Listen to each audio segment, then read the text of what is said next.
The Bible. It's 66 books of history, stories, letters, and poetry that fit together to form God's one big story. The epic adventure of how He created us and loves us so much that He made a way to rescue us. As we travel through the Bible, from Genesis to Revelation, we discover people who met God and found their lives changed forever. Now, for an amazing story, inspired by the book of Genesis, chapters 1 and 2. In the beginning, there was nothing. Nothing at all. Except for God. But God was so full of love, it couldn't be contained. And that deep love spilled out into the shapeless void. Let there be light. Dazzling light shot through the heavens, blazing and radiant. God separated the light from the dark. Evening turned into night, and night into morning. The very first day of all time. But God was just getting started. Let there be a huge space between the waters. Let it separate water from water.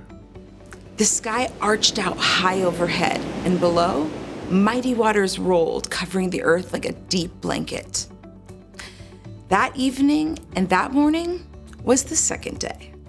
Let the water under the sky be gathered into one place. Let dry ground disappear. The earth shook, mountains rose up, and rivers burst forth and ran through wide open plains to shiny seas. Let the land produce plants. Let there be trees that grow fruit. A riot of green covered the earth. Tall trees shot up towards the sky. Creeping vines crawled along the ground. From pines and petunias mixed with cornstalks and cabbages. That is good. There was evening and there was morning, the third day. Let there be lights in the huge space of the sky. Let them separate the day from the night. The sun blazed forth and the silvery moon took its place. Stars, planets, and galaxies spun out to the ends of the universe. It is good. That evening and that morning formed the fourth day. And now, the earth itself became a canvas for God's incredible imagination. Let the seas be filled with living things. Let the birds fly above the huge space of the sky. Proud eagles soared through the sky, and doves made their nests in the branches below. Dolphins leapt out of the surf, and trout and minnows chased each other through laughing brooks. God bless them all. This is good. There was evening and there was morning, the fifth day. But God wasn't finished yet. Let the land produce every kind of living creature. Huge leathery elephants shook the ground while tiny gray mice scampered at their feet. Lions roared and lambs played tag. Now that is good.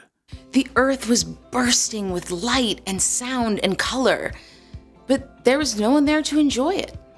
No one there with thoughts and feelings who could share it with God. No one who could love like God. Let us make human beings so they are like us.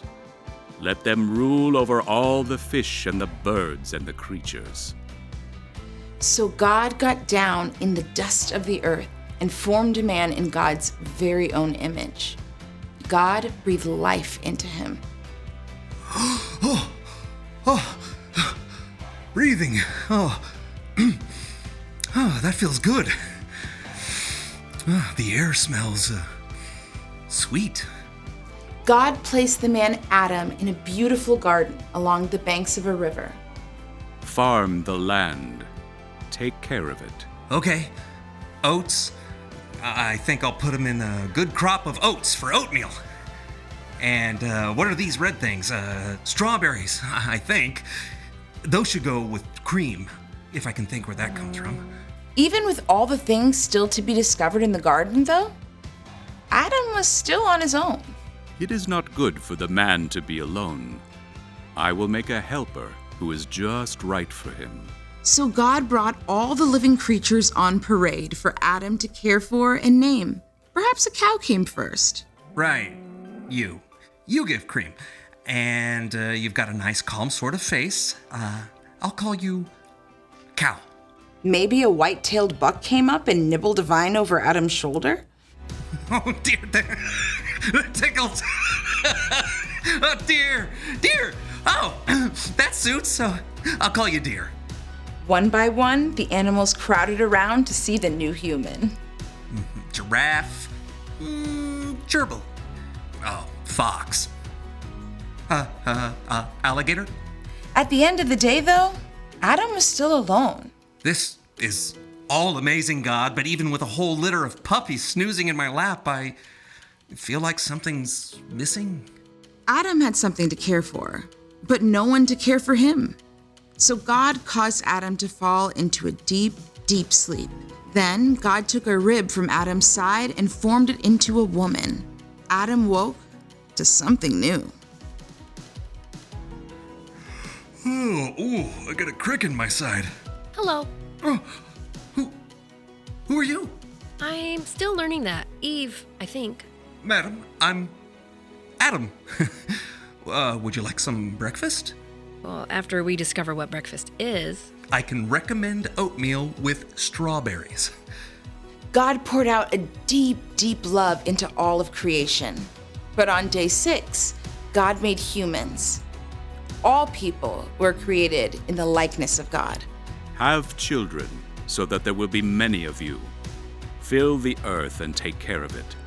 I am giving you every plant and tree for food.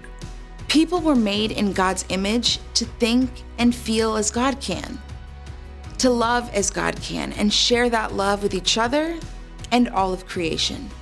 It is very good. At last, God's creative work of love was complete. And on the 7th day, God rested.